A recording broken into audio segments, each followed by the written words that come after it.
Hey friends, if you wish to automatically connect to the strongest Wi-Fi signal in the range, then please watch this video. I will guide you through the process. So open the Wi-Fi map, click on this option here, and then click on more Wi-Fi settings.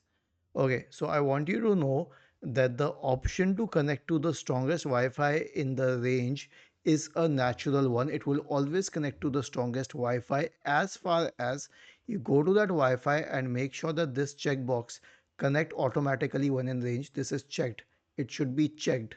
Okay, as far as you're doing it for the Wi-Fi's to which you wish to have it connected when in range, it will connect to the strongest Wi-Fi signal. You do not need to make any other changes.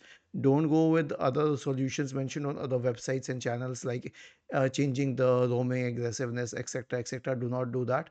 It causes a lot of problems. This is the default function. You just have to make sure that that option is checked, and that option again is checked by default. Was this helpful? If yes, then please subscribe to the channel. If not, then let us know in the comment section of the video on how we could help you further. Thank you for watching this video and have a nice day.